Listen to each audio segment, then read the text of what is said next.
You're listening to the all-new CultureCast, Chicagoland's finest podcast. Welcome back, everyone, to the all-new CultureCast. I'm your host, Nick, and with me is...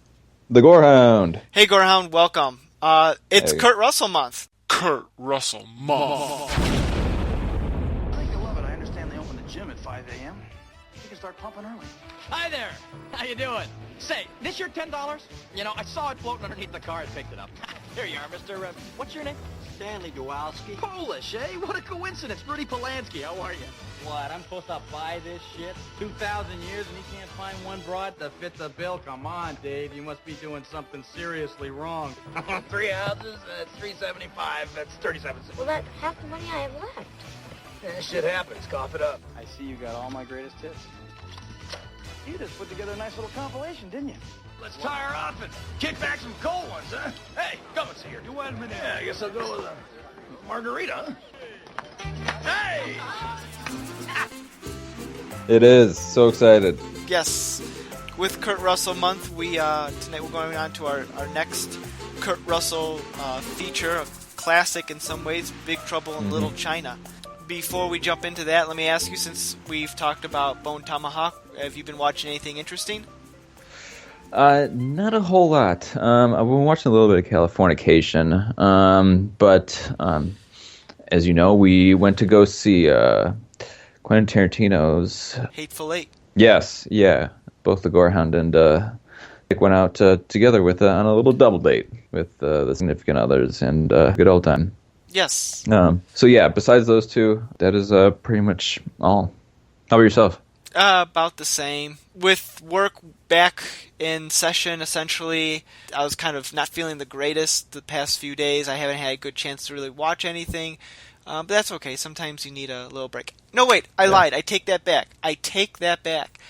Always Sunny in Philadelphia, on Netflix added new episodes. So. Oh, yeah, I saw that. So my bride-to-be and I have been kind of checking those out because we did not have, at the time, cable, or we didn't have FXX at the time, so we were unable to watch it when they first aired about a year ago. But now that that season's out on DVD, we're watching the episodes we were behind on. Yeah, I watched it a little bit, but it's one of those TV episodes that I've never really watched in order. Because there are like a shit ton of seasons, right? They're on their 11th season, yeah. Yeah, I can't watch those in order. The good thing about that show is that it's not like where you need to watch them in order necessarily. You can pretty much watch any episode and pick up where it's going on. There's some characters that come back after a couple of years, but if it's a reoccurring character, you're kind of filled in who they are really quickly. But it's a wacky show. Yeah. But it's a good wacky show. Yeah. Are you looking forward to anything next week or so? Nothing's jumping out at me at the moment. I'm sure there's something. I'm looking to check out the next Kurt Russell movie. I got to get caught up on that. But beyond that, no, not particularly. A lot of the shows I watch are still on hiatus. So, What about you? Anything you got lined up next couple of days? I've been playing some video games. Nice. What was it? It was Assassin's Creed Syndicate. I just started playing a few days ago, and it's very fun. Oh, I played Deadpool last week and finished it in 3 days.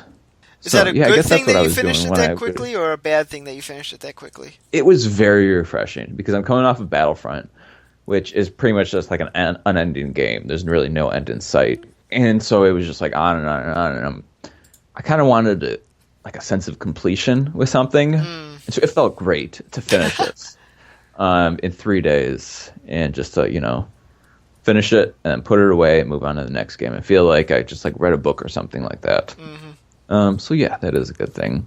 Well, do you want to jump into Big Trouble in Little China? Yeah. When was the first time you saw this? Do you remember? I do remember. It was about a week and a half ago. For the first time, honestly? Yeah. Oh, I didn't know that you just watched this. Yeah. Oh man, I've seen this quite a long time ago. Yeah. Here's how I started watching it. It was on Netflix, so I thought, oh, that's a classic. I've never seen it. Let me throw it on my Netflix queue.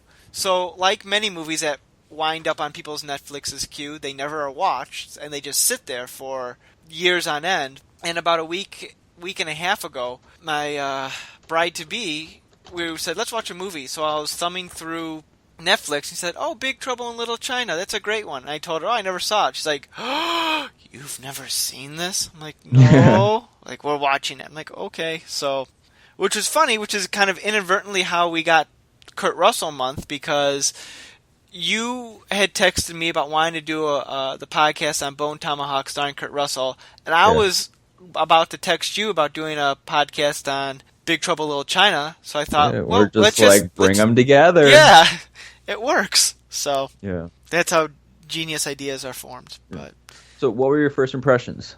It was good. I enjoyed it. The first half hour or so went by so fast. Mm-hmm. Like, things were just moving and moving and moving. Like, there wasn't a lot of room to, like, breathe and, like, process what exactly was going on. No, I liked it. It was a lot of fun. Yeah, I find that the first hour, actually, it's only an hour and a half, right? Something like that. It's not a terribly long movie. Let me see. Hour and a half, 99 minutes. Yeah. The first half of the film, I find much more entertaining than the last. Even to the point where I don't usually finish the last half because the first half is just very entertaining. I'm watching this movie for Kurt Russell. Let's get that out there. Mm-hmm. I'm not watching it for anything else. And he makes the first half awesome. Just his script, what he does, what he says, everything that he does is awesome. And that's pretty much the biggest appeal that I have in this. The other characters, they are good. And I really like Mr. Miyagi. Is that his name? Mr. Miyagi. Wasn't Mr. Miyagi the guy from Karate Kid? Yes, Victor Wong. He was Egg Shen. Yeah. I liked him in it. And the other characters, they were good. But if Kurt Russell wasn't in this, I'm not sure I would really watch it. But yeah, the basic premise of the story is that Kurt Russell, Jack Burton, is coming into town. I don't know why he's coming into town. It looked like he was a trucker. Right. I think he was just doing his job, and he had friends that he was right. Yeah, coming into town for some reason, sees a friend, and the problems ensue as some gang kidnaps his friend's girl. They want to get the girl back, but the gang that has kidnapped her is this weird mystic kung fu gang. That's what really confused me at the beginning. Like, the girlfriend is kidnapped by what looks like a sex house, and then they try to get her from the sex house, and then like the weird guys in the big mask and the big hats come down and kidnap her from that because she has green eyes. So there's like a lot of weird stuff going on at the beginning. Right. I'm not gonna lie, the girl I was a little lost at the beginning. Yeah, the girl is getting kidnapped, and pretty much Jack Burton and the crew are looking to get her back, get on with their day, and end in a happy story. Yeah. So, but yeah, there are a few gangs. There's it's an action comedy, but it was meant to be more of a sci-fi kung fu action. There's a lot of different genres thrown into this. Yeah, it's genre bending. Yeah, definitely so. There's a sci-fi bent. There's some kung fu in there. There's obviously an 80s action type film. Mm-hmm. This film has a lot of stuff going on, which is fine. It works surprisingly. It's amazing. It's kind of reminiscent. It's kind of reminiscent of westerns, in that he coming into town, finishing the story, and then leaving. It has an adventure. It's funny you mention that. After I'd watched this, I kind of looked up some of the history behind this movie, and originally it was written as a western. Right. And then and you could definitely see that after looking at watching it start to end. You could see it kind of is like a modern day western. Mm-hmm. This film should be noted that when this film was released in 1986, it was a notorious flop at the time. Like, it bombed at the box office. Right, partially because it was released right next to the Golden Child, right? Yeah, right around there. There was something. Oh, it was released right around the time Aliens came out. Okay. So, yeah, that probably didn't do the film any favors. Right. Yeah, and if I was around there, I would have... Actually, I don't know what I would have watched. I probably would have watched both of them. But, no, as I was mentioning earlier with the movie The Golden Child starring Eddie Murphy, who was, the big box office star, has a very similar plot to it, and these films just happen to be coming up at the same time, and so they rushed the production of this to get into theaters first so it wouldn't have to compete with the Eddie Murphy movie. It later came out that following winter, in the end of 1986, and it also does not have a lasting legacy. That's one of his lesser films by most critics, but anyway, that's neither here nor there. Interesting thing, though, it also starred, the cast shared James Hong and Victor Wong in both movies, so if you ever need a Chinese guy, you gotta call James Hong, because he's in everything, including Seinfeld. It's an interesting thing, and of course, Big Trouble went on to be a huge classic in home video. Home video? Yes, home video. Home video, which is kind of why it's sort of still popular today. And partially because it's a John Carpenter film. That's true. It is a John Carpenter film. I think which really keeps it afloat with that name behind it. Yep. Is this John Carpenter's second collaboration with Kurt Russell? Because I know they did The Thing, but I think The Thing came before this, and I don't know if they did anything else together. Oh, wait, no, they did Escape from New York. Okay, yeah, it was Escape from New York, Thing, Big Trouble Little China. And then years later, Escape from L.A. Yeah. So, okay, this is probably his third collaboration. So, clearly they have a good working relationship. Yeah, certainly. So, what did you think of Kurt Russell in this movie? I thought it was great. All of his one-liners were just so fantastic, and they had me wanting to incorporate them into everyday conversation. It's all in the reflexes, but I'm just not very good at that. He's very good in this, but unfortunately, he kind of is weak in this, and he's always getting the lesser hand. Oh, see, that's the thing I loved about this movie. Because I really put Kurt Russell on this pedestal where he is just perfect. Yeah. In his movies, he's just perfect. In Escape from New York, he's just this complete badass that doesn't take anything from anybody. In The Thing, he's one of the survivors. Or is he? Oh, I believe that he's a survivor. I believe that both of them are survivors. It's definitely a man crush, so I'm definitely biased on it. So I don't really like to see him as a weak character because I believe that he is very good when he acts very strong. But I don't mind it because it allows him to take things in a different direction. I kind of liked how, and he sells this very well, where he's this guy who thinks he's in control of everything, thinks he's the head action star, but in reality he's more like the sidekick.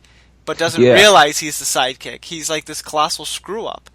And I don't know, I think he sells that well because that could be a real tough thing to pull off. Because it's kind of, that sort of role has a lot of layers to it. And he, outside of killing, what's his face? James Hong, Lopan. He screws up everything in this movie. Right. Yeah, he is the sidekick in this. Because Dennis Dunn, Wang Chi, is pretty much the guy who you want to see beat everybody. He's our hero. You want to see get his fiancée back. He's the one who's constantly knows how to fight well. But Kurt Russell or Jack Burton. And he definitely steals the show. Jack Burton definitely steals the show because you have to keep on remembering that, wait, Jack Burton is only in this to help his friend out. And it's not really any relationship that he's trying to salvage. No. Because he's an asshole. He doesn't care about... No, he wants his truck and the money that Wang Chi owed him. Right. And that is pretty much it. And that's, you just know their motives. Part of that simplicity is awesome. Yeah. Even his potential love interest, Gracie Law, played by Kim Cattrall, he doesn't even want to kiss her goodbye because he's like, eh. Exactly, because he's Jack Burton. He does what he wants. Now, it's one thing, they have had, I don't know if you're aware of this, but they have had a recent comic book continuation of Big Trouble in Little China. Really? I wasn't aware of that. I think it started about maybe a year or two ago, and it's still, I guess it's popular enough where it's still being published. But I've never read it, so I don't know anything about it. I don't really know how you can continue on the story, but again, that's not up for me to decide, I suppose. But yeah, they did want to continue on the story of Jack Burton and his fight with the mystical Chinese stuff. Actually, yes, I do remember that. But no, I feel like there is, because also, moving along, there's thoughts about The Rock, Dwayne The Rock Johnson. Doing a remake. Right. And I feel like you can really remake this, assuming that The Rock is just another employee of the Pork Chop Express. Pretty much just going in the same adventure as another employee. I can see that. I mean, The Rock, I really like The Rock. I think he's a really good actor, and one of the things that he does really well is action, and he's really good with comedy, both over the top and subtle. So I could see him stepping into the Jack Burton role and being and pulling it off. That said, I don't know how well a remake would go over, because this movie was made at a very specific time and done in a very specific way, that remaking it today in a modern setting, I don't know if it'll work as well as it did when they made it back in the 80s. I want to be proven wrong, but I think it's one of those films that, you just captured lightning in a bottle. But then again, I'm excited about the Ghostbusters remake, so, what do I know? No, I feel like there's a lot of potential in this. Because like I said, the last half of this movie, I don't usually watch. It's just not that interesting to me. I get bored with it. It starts to slow down a little bit. Mm-hmm. The Kung Fu is certainly not very good compared to Kung Fu nowadays with Donnie Yen. And yeah, it's the Kung Fu, and it's very cartoony. Right, and I wouldn't really consider this a Kung Fu movie. No. And I kind of feel like it's just filler, and that's kind of what maybe just drags me around. I do kind of feel that the movie comes to a screeching halt once they escape the factory with the girls. Mm-hmm. Gracie and the fiance are still there. I do feel that, when they have to go back, it's like, okay, there's still more movie, and it does kind of... I mean, I like the battle scene. I like when he faces I can't want to say Lopan. What's his name? The villain? Yeah, I know. Yeah, the long-haired old, or the Lopan, old man. Lopan, yeah. I like when he's facing Lopan, like all the reflexes, all that. That's some good stuff. I love when he's like trying to be all tough and he has all that lipstick on his face. Right. But yeah, that part of the movie, I wish it could be combined when they were escaping with all the girls, but because the movie does start to drag at that point. Part of what I really liked was him as a truck driver. Because you really only get to see him as a truck driver at the first minute and the last minute of the movie. And I thought that was just fantastic. I had quite a few truckers in my family, and so I kind of have a good feel about how life on the road is. And yeah, they do talk like this because they're truck drivers and they've got nothing else to do. So that's part of what I feel has a lot of potential, is to bring it back into the truck more, kind of make it like a Mad Max-esque, where you have a lot of driving scenes and things happening along those driving scenes, Mm-hmm. I do wonder, and my fiance, her father is a truck driver, and I asked her this, and she couldn't give me a for sure answer on that. So maybe you can fill in some blanks as well, since you said you have a lot of truck drivers in your family. Yeah. Do you know if they get on the P system like that and just go on long speeches and monologues the way Jack Burton did? Or is that something that the movie did just to set up his character? I think that actually happens. Most of the time, it's radio silence, just waiting to hear if there's anybody out there. Because you're just driving out there for hours, and you'll hear people talking, saying, hey, what's going on, in their own trucker speak. I really couldn't understand anything that they were saying, partially because of the volume. and partially because I was like falling asleep. But I know that my uncle would listen to this and he wouldn't listen to the radio. He would just listen to this, and he would chime in every now and then. And he has told me instances where he would just have these long, hour-long conversations when these two people would be going the same approximate location, and they would just strike up this conversation because they can, and they can do that. So yeah, I don't think it's too far-fetched. I just didn't know because I fear they'd want the radio clear for like legitimate reasons if there's, something on the road or reports or they clear the airways. I don't know. I don't know. So that's why I was wanting to know. Yeah. No, I used to back in high school. I used to go on truck drives with Uncle because it was just like I was going through teen angst, and just heading out with the uncle for like a few days was just like awesome, and that's what I needed as a teen. Mm-hmm. One thing about the movie, there are actually quite a few things that I'm finding, was the music. Oh my gosh, that intro theme and the various soundtracks really put this movie in a good place. Yeah, Carpenter also did the music to this movie. Or at least he did it with this guy, with Alan Howarth, who I guess also was a composer. Yeah, Carpenter, it's interesting because he's done a lot of musical compositions. I think he also did the theme to Halloween, like the do-do-do-do-do-do-do-do. He really knows his movies and knows what type of music that he wants in it. And the music in this, you cannot get more 80s. You cannot get more 80s in it. Right. Oh, yeah, certainly. With like the synth and the... It's great. I wonder if this movie was more financially successful in the cinema, if they were going to make a sequel to it. Be curious to see what would have happened or how they would have tried to make it work.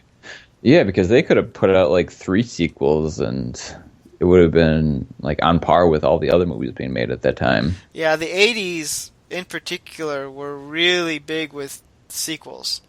Yeah, and I could just see that logo on the cover with just like a 1 and a 2 and a 3 after that.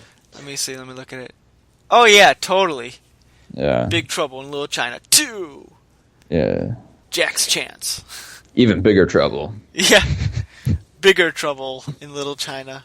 Or maybe they try to like mix it up by going to, I don't know, somewhere else. Big Trouble in New York, or I don't know. Brooklyn. Yeah. Big Trouble in Brooklyn. Nah, that doesn't have the same sort of ring to it. You almost need to have that the Asian influence, because that's what a signature of this film. Even his Jack Burton's shirt that he wears has almost an Asian flair to it. If anybody hasn't seen the cover or know what we're talking about, Kurt Russell is wearing denim blue jeans, this tank top with some Asian samurai in the sun, and he just has such a mullet on. And he has a stupid grin, and he's like holding a gun. It's such an 80s poster. This is so 80s. Yeah. Oh, I love the 80s. I wish I could... One of the things I talk about with my bride occasionally is, man, I wish I can go back and relive the 80s, but like at the age that I'm at now, so I could really appreciate it. Like when I was born in 82, and so by the time the 80s were done, I was 8 at the time, and so I lived through the 80s, but I didn't really live through the 80s. Yeah, exactly. Yeah. One other snippet about this movie was that there was this expected budget to be spent on this movie, and not enough of it was spent on the movie. So at the end of the filming, they kind of had to spend this money, and part of that spending went into a very big ad campaign where they plastered all of these images on billboards and everything. But apparently they did it so fast that they really didn't get a proper rendition of Kurt Russell's look. And so that's why in so many of the art for the film, you really can't see it. It looks like Kurt Russell, but it also looks like a placeholder for pretty much anybody else. I'm going to have to look that up. Yeah. There was a Let's see. I'm just finding this out. There's a Big Trouble in Little China video game. Oh yes, on the Commander 64. The Commodore 64, yeah. Commodore 64, yes. So this was like right at the time, right as Nintendo was coming out in '86. So there wasn't a Nintendo release of this, but yeah, apparently it's just a side scroller and it's like beat 'em up sort of thing, which is pretty perfect for this type of game. But I'm looking at it right now. I'm looking at the image of sort of Kurt Russell, but not really in the video game. Along with maybe the two other playable characters. Possibly, yeah. Well, one is Lopan. Let's see, I'm reading the summary here. Oh, he could be Jack Burton, Wang Chai, and Egg Shen. Interesting. I'm not sure. Gosh, that game looks so old, and so I could not play that game. No, it was probably a cheap cash-in. Wait, let's make this. Looks like, I don't know, was it even released in the U.S.? I don't know. Yeah. But movies straight to video games, I don't think are ever good. They're rare. Yeah, because there was even a Godzilla game that came out on the Xbox or something straight after the movie was released, and apparently it was really bad. But I was kind of looking forward to playing it because I was like, Godzilla. But just the theory that I think that they spend so much money on trying to get like rights and getting everything accurate that they don't really spend it on quality. But it's very rare that you see a tie-in game that's good. The only one that comes to mind immediately is GoldenEye, but but GoldenEye, I think people don't really talk about how great the actual story mode is. People love the deathmatch mode. Yeah, I don't know. I'll see if I can YouTube Big Trouble in Little China, the video game, because I'm sure someone has a video capture of it somewhere online. I'm kind of curious what it would look like. Yeah, or the theme music that will surely go along with it. Yeah, which probably sounds nothing like the music from the movie. Probably something generic. In fact, I'm going to do that right now. Video game. Yeah. Let's see. I remember that Terminator 2 on, what was it, the Sega was pretty solid. I like that one. I honestly don't remember it. Oh, wow. Okay, I found a YouTube video of it. It's interesting. All right, that's enough of it looking at that. But I don't know. I mean, is there anything else that you have to say about Big Trouble in Little China?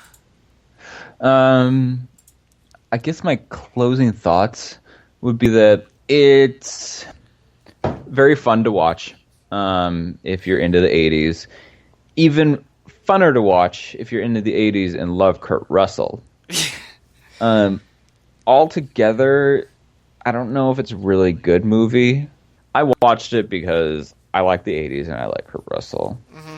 If I didn't like either of those, I certainly wouldn't like this movie. Yeah, this is definitely one of the definitive films of the 1980s, I would say. It's not because it's good. No, it's 80s cheese, and it's good 80s cheese. This is like the stuff that you like. Like when you go and see like a movie like Commando starring Schwarzenegger. Yeah, exactly. It's not a particularly good movie, but it's a lot of fun. And that's what Big Trouble in Little China is. It's just a lot just for of fun. hearing the crazy things that he says. Yeah. It's worth it. Oh yeah, totally. Yeah. Yeah, so I guess that's going to wrap it up for Big Trouble in Little China. Before we move on, there's one thing I want to mention here on a little bit more of a serious note. Where was I going with this? Completely off topic. I learned today, for those of you who don't know me or the Gorehound, we attended Eastern Illinois University.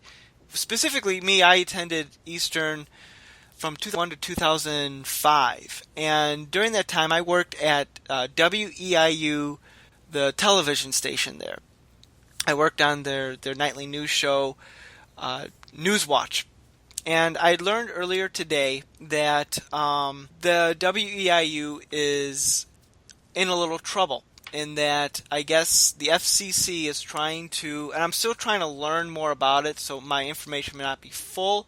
So I apologize. If you're listening to this, you can go on and Google it, because I'm sure you can get a little bit more. The FCC is trying to, I guess, do something with the spectrum that radio and TV channels are broadcast on. They're trying to consolidate and reduce that sort of thing. And they're looking at stations that are in that good mid-range area, and unfortunately WEIU is on that, meaning that they're trying to get Eastern, who owns the rights to WEIU, to sell essentially their broadcasting signal. The broadcast signal, I guess, is potentially auctioned at, the opening bid, I guess, for it is $105 million. This has caused a bit of a distress for people who have worked at the TV station, because if Eastern does sell that, then that effectively kills WEIU. Their news station, their news program, Newswatch, has won several Emmys, which is competed. It's grown from almost a nothing station, and at the beginning when it started, this huge turnaround rather. And it's now competing with a lot of other student-run news stations, which sounds like, well, who cares about that?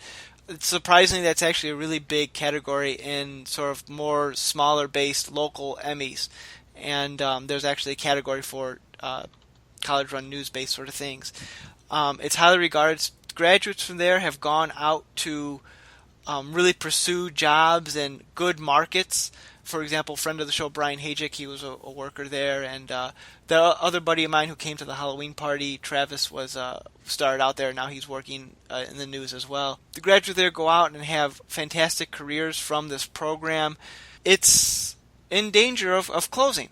They do say they're going to, if it does come to that, they're going to try to continue their content and several of their local-based shows, either an online streaming format, but who knows how well that's going to actually pan out in terms of actual viewership and respectability that some of the other places had.